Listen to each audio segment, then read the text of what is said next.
അസ്സലാമലൈക്കും.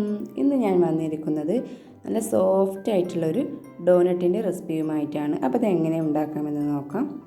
അതിന് വേണ്ടി ഞാനിവിടെ ഒരു ബൗൾ എടുത്തിട്ടുണ്ട്. ഇനി നമുക്കിതിലേക്ക് 1/2 കപ്പ് പാൽ ഒഴിച്ചു കൊടുക്കാം. ചെറിയ ചൂടോട് കൂടിയുള്ള പാലാണ്. ഇനി ഇതിലേക്ക് 1 ടീസ്പൂൺ ഈസ്റ്റ് ഇട്ട് കൊടുക്കാം. ഇനി ഇതിലേക്ക് 3 ടീസ്പൂൺ ഷുഗർ ആഡ് ചെയ്ത് കൊടുക്കാം. എന്നിട്ട് ഇത് നന്നായിട്ടൊന്ന് മിക്സ് ചെയ്തിട്ട് നമുക്കൊരു 8 മിനിറ്റ് ഇതൊന്ന് റെസ്റ്റ് ചെയ്യാൻ വെക്കാം. ഈ ഈസ്റ്റർ നന്നായി പൊങ്ങി വരാൻ വേണ്ടിയിട്ടാണ് നമ്മളിങ്ങനെ ചെയ്യുന്നത്. 8 മിനിറ്റ് കഴിഞ്ഞു. അപ്പോൾ ഇത് നന്നായിട്ട് പൊങ്ങി വന്നിട്ടുണ്ട്. ഇനി ഇതിലേക്ക് ഒരു മുട്ട ആഡ് ചെയ്ത് കൊടുക്കാം. മധുരം ബാലൻസ് ചെയ്യാൻ വേണ്ടി ഒരല്പം ഉപ്പും കൂടി ആഡ് ചെയ്തിട്ട് ഇത് നന്നായിട്ടൊന്ന് മിക്സ് ചെയ്തെടുക്കണം.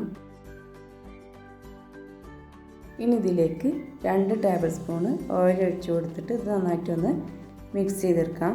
ഞാനിവിടെ സൺഫ്ലവർ ഓയിലാണ് ഒഴിച്ചിരിക്കുന്നത്. വെജിറ്റബിൾ ഓയിലും ഏത് ഓയിലും യൂസ് ചെയ്യാം. ഇനി നമുക്കൊരു ബൗൾ എടുത്ത് അതിലേക്ക് 2 കപ്പ് മൈദ ആഡ് ചെയ്ത് കൊടുക്കാം. ഇനി ഇതിലേക്ക് നമ്മൾ നേരത്തെ തയ്യാറാക്കി വെച്ചിരിക്കുന്ന കൂട്ട് കുറേശ്ശായി ഒഴിച്ച് കൊടുത്തിട്ട് ഇത് നന്നായിട്ടൊന്ന് കുഴച്ചെടുക്കാം.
ബൗൾ കൊണ്ട് നമുക്ക് ഏത് വലിപ്പത്തിലാണ് വേണ്ടത് ചെയ്യുക അതിനനുസരിച്ചുള്ളൊരു പാത്രം കൊണ്ട് ഇതൊന്ന് കട്ട് ചെയ്തെടുത്താൽ മതി. എന്നിട്ട് ഇതിൻ്റെ നടുവിൽ നമുക്കൊരു ഹോൾസ് കൊടുക്കണം. അതിന് വേണ്ടിയിട്ട് നമുക്ക് ചെറിയ കുപ്പിയുടെ ഇതുപോലത്തെ മൂടിയോ അല്ലെങ്കിൽ പൈപ്പിംഗ് നോസിലോ ഉപയോഗിച്ചിട്ട് നമുക്കിത് കട്ട് ചെയ്തെടുക്കാം.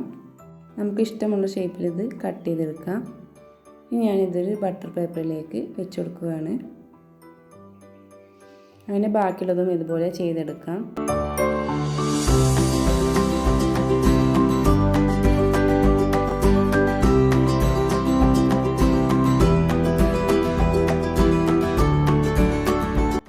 എല്ലാതും ഞാൻ ഇതുപോലെ കട്ട് ചെയ്തെടുത്തിട്ടുണ്ട്. ഇനി ഇതിൻ്റെ മീതെ ചെറിയ നനവുള്ള തുണി ഒന്ന് ഇട്ട് കൊടുക്കാം. എന്നിട്ട് 1/2 മണിക്കൂർ ഇതൊന്ന് റെസ്റ്റ് ചെയ്യാൻ വെക്കണം.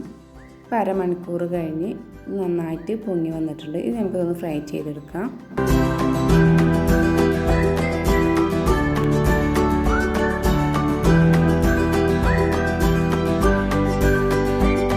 എണ്ണയൊക്കെ ചൂടായിട്ടുണ്ട്. ഇനി നമുക്കിതിലേക്ക് ഓരോന്നായിട്ട് കൊടുക്കാം. ഹൈ സ്പീഡിലിട്ട് ഒരിക്കലും ഇത് ഫ്രൈ ചെയ്തെടുക്കരുത്.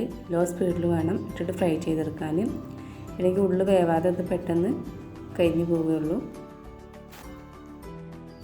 ഇനി ബാക്കിയുള്ള ഇതുപോലെ ഫ്രൈ ചെയ്തെടുക്കാം.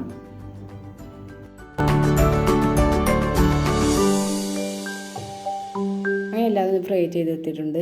ഞാനിവിടെ ഷുഗർ പൊടിയിൽ ഇതൊന്ന് ടിപ്പ് ചെയ്തെടുത്തിട്ടുണ്ട്. നമുക്ക് ഇഷ്ടമുള്ള രീതിയിൽ ചെയ്തെടുക്കാം. ഇത് ഷുഗർ സിറപ്പ് ഉണ്ടാക്കിയിട്ട് അതിൽ 2 മിനിറ്റ് മുക്കി വെച്ചിട്ട് എടുക്കാം. അതും നല്ല ടേസ്റ്റാണ്.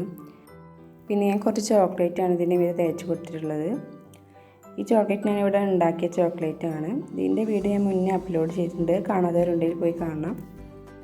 അപ്പോൾ എല്ലാ ഡോണറ്റും ഇവിടെ റെഡി ആയിട്ടുണ്ട്. വളരെ ടേസ്റ്റിയാണ്, നല്ല സോഫ്റ്റാണ്. എല്ലാവരും ഒന്ന് ട്രൈ ചെയ്ത് നോക്കണം.